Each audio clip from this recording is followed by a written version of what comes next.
Hello, everyone. Welcome to Durrett's Take. This is going to be my only show for the week, by the way, because I'm pretty busy, but I'm glad to be here. Let's get started. There's a lot I want to talk about today. Let's start off with the NFL. A bunch of players have come out and said that they're concerned about the restart of the NFL regarding the safety protocols and things of that nature, and definitely have a right to be concerned. Like, for example, Russell Wilson's wife is pregnant, and he needs to know, like, okay, what are the safety protocols? I need to be able to be there for my wife and baby. It's like, well, okay, what are the standards? It makes sense that a bunch of other NFL players want to know as well. Adam Silver in the NBA, he's done a good job of this, being upfront, beginning what the protocols are. So now the NFL is trying to figure out, okay, what we're going to do. So they figured out two things that they want to do so far.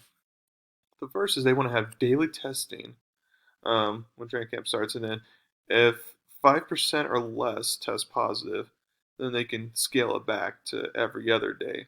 But if 5% or more get positive, then they're going to keep it daily as is. For me, this is a nice first step. This can't be the whole step. It can be a first step just because it seems like if 5% or more test positive, it seems like, okay, well, then just testing daily might not be like. It seems like there's going to be like other things to go along with it, other precautions. But again, it's a nice first step. And then the other thing the NFL is given the NFL Players Association to review is to vote as the NFL are now willing to cancel all preseason games and just have a longer training camp instead. Um, so I hope the Players Association vote yes, because this will be music to my ears. Let's face it, no one likes preseason football. And honestly, it's not needed in football. Now in basketball, there's somewhat of a need for it, because in college basketball, they even have at least one preseason or scrimmage game, if you will, before the start of the season. And of course, the NBA have a few. As a fan, I don't like them, but in the NBA, you kind of need it more um, to figure stuff out. But in football, it's like, for example, college football's never had preseason games, and yet they're able to do just fine. So if college football can go by without preseason games, then the NFL should be able to go by without preseason games as well, and just have them have longer training camps. So I hope this is something that'll continue on in the future, but of course we're just going to focus on right now. Let's hope that again that the Players Association vote yes. Can't wait to hear the outcome. Moving on, so I want to talk about some college football now. So there has been a lot of mixed opinions on college football this fall. Some FCS conferences have either postponed it to the spring or just canceled altogether. But to be honest, FCS is different than FBS, so what they do has a little relevance, in my opinion. It all depends on what the other P5 conferences do. So that includes the SEC, Big 12, and ACC who haven't made their decisions yet. Do they play a full non-conference schedule? Do they play conference only plus one or two, meaning plus one or two non-conference games, or is it just like the Big Ten and Pac-12 where they just go conference only? Um, there's been some reports that teams who lost games in September are trying to replace them, and if that's and for example, there's been reports that if the SEC decides to have non-conference games, then Alabama's closing on schedule BYU for their Week 1 game, which the Cougars desperately need since they lost 5 games. But in my mind, if Nick Saban and the Alabama athletic director are willing to look for opponents in September, it seems like Saban might know something. Now, I'm not claiming he does. I'm not sure if he does. I'm not sure if the AD knows something or not. I'm not sure at all because I really do feel like it's up to the commissioner of the conference, and he may be secretive on what he's thinking. Um, but it's like, why would you spend all this time and effort looking into a week 1 opponent if you had a strong feeling you were going to play conference only? Now I know once you get a week 1 opponent, it means you can start practicing basically immediately, which is really good.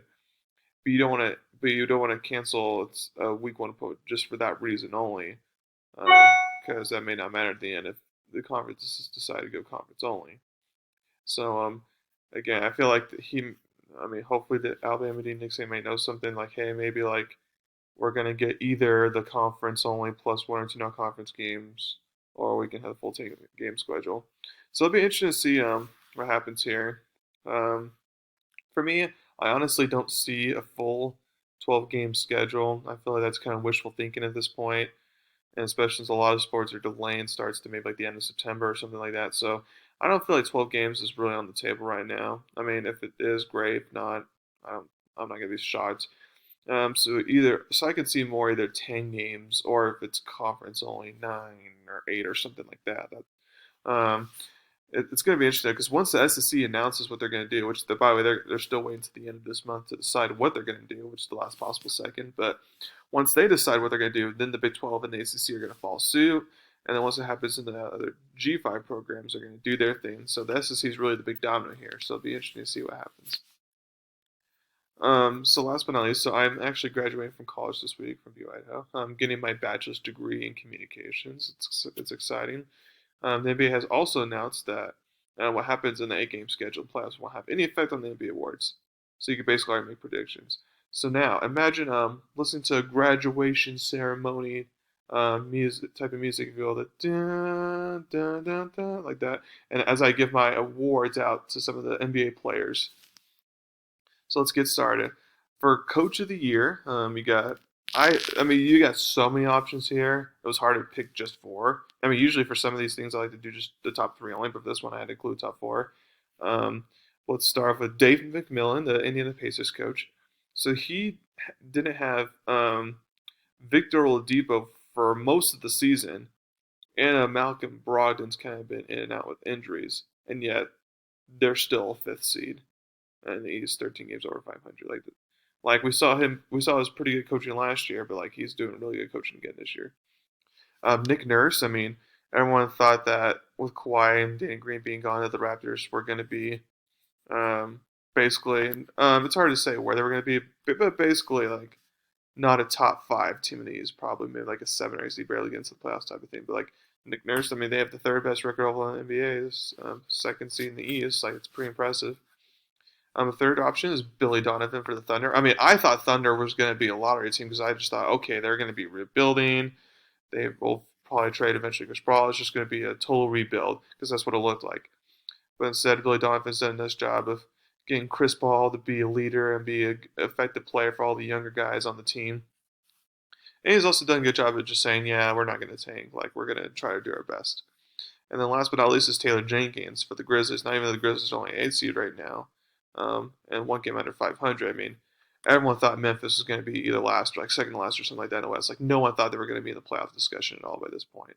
So what Taylor Jenkins did in his first year as a coach, man, remind you with his best player being a rookie point guard. I mean, that's really good. And then, of course, there's other audible mentions like Quinn Snyder for the Jazz. Doing good things once again, like shuffling rosters and stuff because they had a bunch of new players and injuries and stuff like that. And then you have Frank Vogel figure out how to put all the pieces together with the Lakers. Did a good job. And of course, Doc Rivers didn't go to the Clippers, but the Clippers were supposed to be good anyways. So just like stuff like that. But if I for my winner, now, I don't think this is going to be the winner, honestly, if that the people are going to vote on it, because I do feel like they're going to vote Nick Nurse, and they have every right to. But for me, I would pick Billy Donovan as the winner. Again, just the fact that they were supposed to be a lottery team, and now they're right now a fifth seed in the fifth seed. Like, but I know that games don't matter, so I feel like they're going to slip down to 7th seed. But still, it's just like to finish above Houston and above Dallas. Like I'm in the West for like that's just with Chris Paul as best player. That's really impressive. Like props to Billy Donovan there. I've always felt like he's just an average coach, but like this year, he's showing you he can do it. Okay, moving on. So the most improved player of the year candidates, you have Luka Doncic for the Mavs. I mean, he was already good last year, but I feel like he's improved even more. Now he definitely has room to grow, that's for sure. And you got Bam Adebayo for the Heat, and you got Brandon Ingram for the Pelicans. Now, I'm not.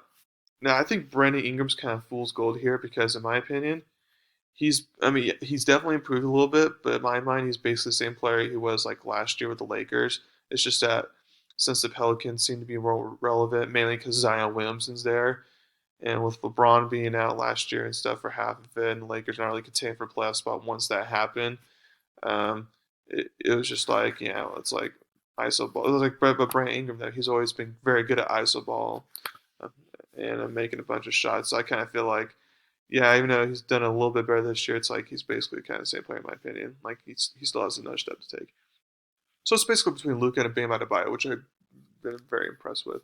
And I am going to go with Bam Adebayo because last year it's kind of like, yeah, don't really know him. And then now this year, oh, he's an all-star. Oh, he's really good. So definitely made the most improvement. So I give that award to him. Defensive player there, you got Rudy Gobert for the Jazz. He's going to go for a three-peat. And then you got Giannis with the Bucks. And then you got Anthony Davis with the Lakers. Um, in my mind, this was actually a very hard one to pick. For me, it was more between Rudy Gobert and Giannis. Um, but I'm going to go with Giannis. I just feel like he makes that much of a difference on defensive end. It's not just his offensive game that attracts people. Like, he's a really good defensive player as well. So I'm going to give the award to Giannis. And then sixth man of the year, you got Montrezl Harrell for the Clippers, Lou Williams for the Clippers, Jordan Clarkson for the Jazz, and Dennis Schroeder for the Thunder. Now, I feel like I'm not going to pick Montrezl Harrell or Lou Williams, in all honesty, because one, they're basically the same players as last year. Two, because they have such a good of a bench group that even though they're really talented and good and they easily could start, it doesn't really matter. Like, they're just going to produce no matter what. And it's really hard to like pick one player for the Clippers. We have two on here, so they kind of just based on my mind cancel each other out. And then Jordan Clarkson, he's really like, I mean, with starting off the Cavs, it's kind of like so. And then when he showed up with the Jazz and was on their bench, like he's literally saved the Jazz from losing games. Because like Jazz don't have that great of a bench, so he's been like their to go guy off the bench. Like he's been really good for them, and keeping them in games and stuff. So he definitely deserves honorable mention out, and I don't get why more people aren't including him, but he's definitely my top four. But I'm gonna go Dan Schroeder. I mean, especially since the Thunder don't have a good bench, he has to facilitate all the younger players on the team, and also again where the Thunder are right now to where they were supposed to be. I mean, he's outperformed himself. That's for sure. I feel like he's done a really good job. So I'm gonna give it to Dennis Schroeder. Okay, Rookie of the Year, you got Zion Williamson, Pelicans, John Morant, Grizzlies, and Kendrick Nunn, Heat.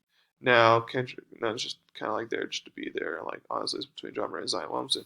Now, Zion Williamson, if he played more games, I would give it to him. But since he hasn't, and the Grizzlies are higher, like, I got to give it to John Morant. He's been really good. And I've been impressed with what he could do. Like, again, he's going to be like the future Russell Westbrook, if you will, of the NBA. That's the path he's kind of going on. Okay, lastly, MVP. In my mind, you got Giannis, LeBron James, and Luka Doncic. Now, a lot of people say James Harden should be in that top three. But in my mind, I mean, the Rockets, I mean, they should technically be higher than they are right now, with all their loaded roster and having Russell Westbrook, who's another All-Star. Luka Doncic does have another All-Star on the team. Now, Porzingis can be in the future, but this year Porzingis wasn't. But, like, James Harden has Russell Westbrook, so, I mean, his job is easy. Plus, I mean, again, with the system that D'Antoni has for Harden, it's going to make him look good. But basically, it's between Giannis and LeBron James. Now, there's a bunch of debates, and I agree. Like, if you go Giannis, I understand. If you go LeBron, I understand. But if I have to give the slight edge to someone, I'm gonna give it to LeBron James. Now, the reason why is because Giannis plays in the East. That's easier competition. LeBron plays in the Low West. That's harder competition. Second, I mean, and also since they both won one head to head, you can't really go off that. But anyways, so also LeBron, he has a new coach and a new coach staff in general. He has a bunch, like half the team was new this year. He had to learn how to like fit in and get along with them versus Giannis, where it's most of the, except for Malcolm Brogdon, it's like mostly everyone returns, same coach, same continuity, all that stuff. So it's basically easy peasy. Um, so he didn't have to go through as much versus LeBron James. And then plus LeBron James being as old as he is right now is still performing at an elite level. Um, and especially the way he ended the season. Now, if he were to lose to the Clippers and Bucks at the end of the season, right before the season got suspended, then I can definitely lean towards more Giannis. But LeBron was finding that right trick. He was finally beating the good team, stuff like that. And again, Lakers are number one in the loaded West. Again, the loaded West. So I'm gonna have to give it to LeBron James barely. So those are my predictions for the awards in the NBA. Thank you very much for listening to my podcast today. Please subscribe to my channel and let everyone know about me. Um, I'll next week when I'll be going over the NBA stuff since we're looking forward to the NBA starting next week. Thank you very much, and y'all have a wonderful day.